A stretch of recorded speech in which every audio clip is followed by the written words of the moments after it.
자, use callback을 한번 써볼게요. 제가 뭐 할 거냐면은 const 한 다음에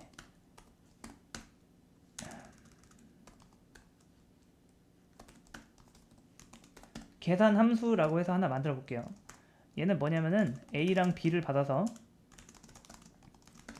곱해서 리턴을 해줍니다. 곱하기. 아니 일단 더하기를 해볼게요. 더하기. 그 다음에 요것도 여기다가 넘겨요.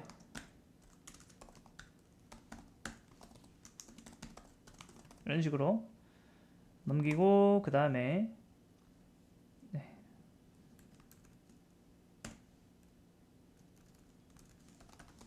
입력이 이렇게 됐고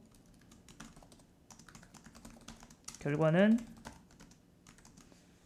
자, 그 다음에 이렇게 calculate 펑션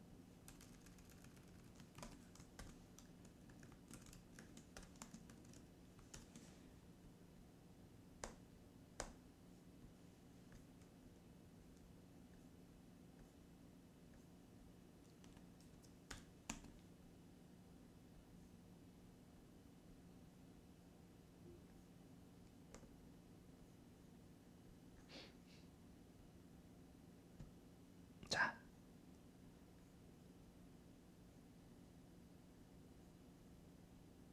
8. 자, 이 보이시나요? 요거. 자, 이게 뭔지 이해를 하셔야 돼요. 잘 보세요. 지금 제가 계산식을, 그러니까 계산 함수를 이 부모에서 만들어가지고 자식한테 보내준 거죠.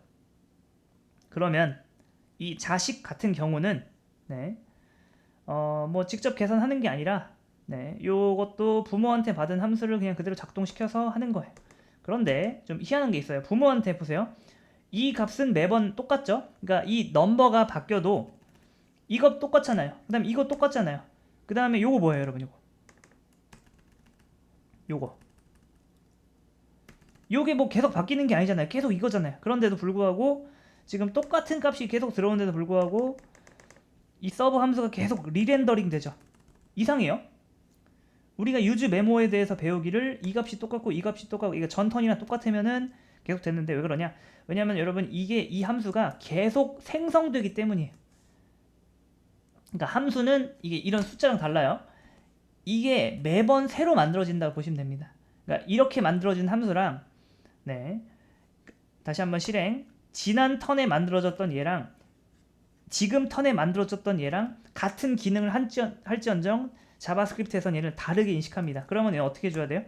이게 함수가 재실행될 때마다 계속 만들어지니까 단순해요. 그냥 단순히 그냥 이렇게 하면 됩니다. 이렇게 하면 뭐죠? 전역적으로 단 한 번만 만들기 때문에 어때요? 괜찮죠? 그러면은 이 녀석이 고정값이기 때문에 여기에 계속 고정된 값만 들어가니까 상관없습니다. 근데 어쩔 때는 우리가 자, 뭐 예를 들어서 여기 넘버 있다 해볼게요. 요 넘버를 곱하는 만약에 이 함수 내부에서 요 녀석을 쓰려면은 요 함수가 밖에 있으면 안 되고 안에 있어야 되거든요.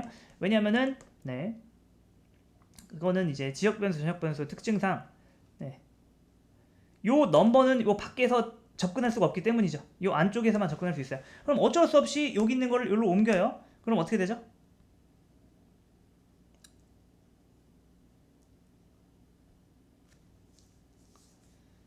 그러면 아무튼 그런 경우가 있다 해볼게요. 그런 경우가 있습니다. 그렇기 때문에 이 함수를 어떻게든 요 위가 아니라 요 밑에 놔야 할 경우가 있다. 그럼 어떻게 될까요? 매번 다시 실행되는 거예요. 얘 입장에서 억울하죠. 그러니까 지금 들어온 녀석이랑 지난 턴에서 들어온 녀석이랑 어때요? 같은 기능을 하지만 새로 만들어진 녀석이기 때문에 얘가 뭐 구분을 못하는 거예요. 그럴 때 사용하는 게 use callback입니다. use callback.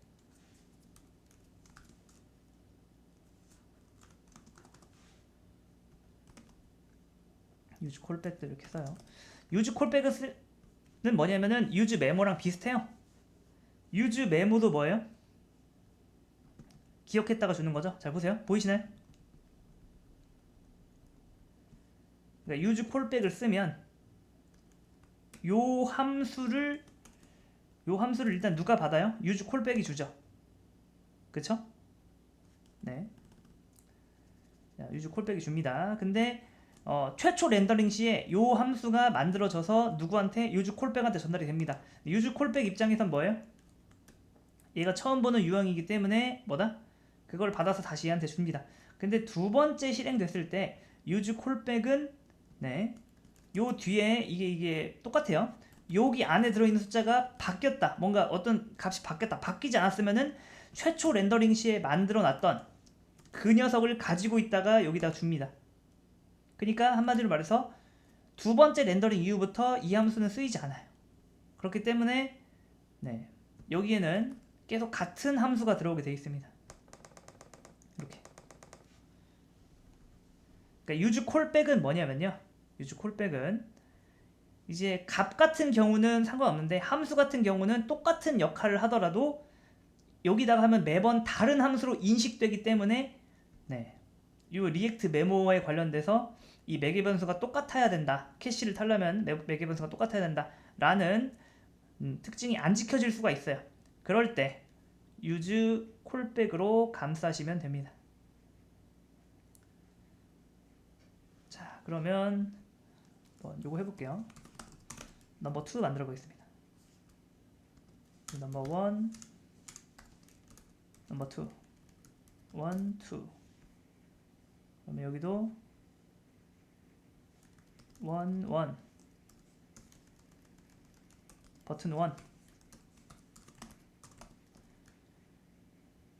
버튼 2, 버튼 2, 넘버 2, 넘버 2. 그 다음에 제가 한번 이렇게 해볼게요. 여기다가 이렇게. 자, 이게 뭔지 아셔야 됩니다. 여기다가 이렇게. 지금 이 함수는 뭐냐면요. 자, 제가 여기다가 얘를 증가했어요. 근데 여러분 이상하지 않나요? 자, 잘 보세요. 지금 이 함수는요. 들어온 값 두 개에다가 넘버 1의 값을 더해야 돼요. 그런 함수입니다. 자, 들어온 값이 뭐죠? 10과 20.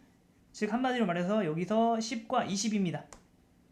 근데 요 함수는 결국에 뭐예요? 요거죠. 요 함수는 결국에 뭐예요?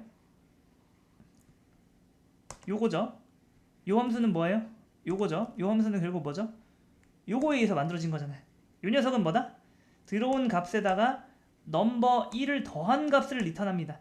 그러면은 넘버 2가 현재 2니까 32가 나와야 되는데 계속 이게 나오는 건 뭐냐면은 자, 이 use callback 같은 경우에는 이 함수가 한번 만들어집니다. 한번 만들어질 때, 최초에 만들어질 때 그 당시에 넘버 1의 값은 뭐였어요? 이게 숫자 0이었잖아요. 그러니까 숫자 0인 버전의 그 녀석을 계속 기억하고 여기다 리턴 해주는 거예요. 그러니까 넘버 1의 값이 진짜 바뀌었다 하더라도 지금 이 서브는 계속 구식 함수를 전달받기 때문에 그런 겁니다. 그럴 때는 이렇게 해줘야 돼요. 요거는 뭐죠? 이 use 메모랑 비슷해요. 이 녀석을 네.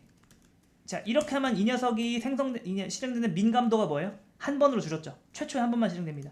이렇게 하면 뭐예요? 민감도가 늘었습니다. 그러니까 넘버 1이라는 값이 바뀌면 이 함수를 다시 만들어서 새 걸로 줘라. 그러면 해볼게요. 보이시나요? 값이 10, 20에 30이죠. 이렇게. 대신에 여러분 이게 보시면은 서버가 매번 실행되죠. 이건 어쩔 수 없습니다. 왜냐면은 잘 보세요. 이 함수 자체가 요 값이 바뀌면 어떻게 돼야 돼요? 다시 만들어줘야 되죠. 기존 값에다가 지금은 뭐죠? 3을 더하는 버전으로 가야 되는 거예요. 3을 더하는 버전. 다시 한번 누르면요. 이 함수가 다시 만들어줘야죠. 기존 입력값 두 값에서 4를 더하는 버전으로 다시 만들어요. 그러니까 다른 값이니까 어쩔 수 없이 뭐예요? 리렌더링이 되는 거죠. 그러면 어차피 이 함수를 밖에다 쓰면 문제가 해결되는데 요 함수 안에서 이런 내부적인 정보를 쓰기 위해서 안쪽으로 놨어요. 근데 안쪽으로 놨더니 뭐예요? 뭔가 작동이 안 돼서 얘를 해줬죠.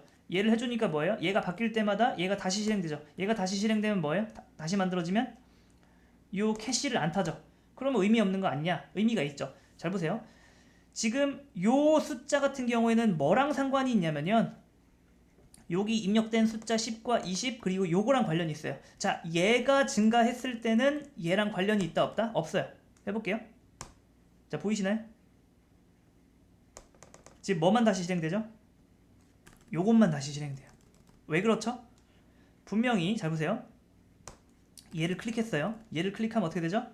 넘버 2가 얘가 실행되면서 다시 싹 다 실행됩니다. 다시 싹 다 실행이 될 때, 싹 다 실행이 될 때 넘버 1이 바뀌었을 경우에만 얘가 지난 턴과 다른 함수를 만드는데, 지금은 넘버 2가 바뀐 거잖아요. 그러면은 지난 턴과 똑같은 녀석이 여기 들어갑니다. 그렇기 때문에 여기 지난 턴과 똑같은 녀석이 여기 위치하게 되고, 한마디로 말해서 넘버 2 같은 경우는 뭐예요? 이 컴포넌트가 다시 실행되는데 아무런 영향을 주지 않는다. 근데 여기다가 넘버 2를 걸면 어떻게 될까요? 그러면은 넘버 1이 바뀌었거나 넘버 2가 바뀌었을 때도 이 함수가 다시 만들어져서 여기 들어가기 때문에 의미 없습니다. 그러니까 여러분 중요한 게 있어요.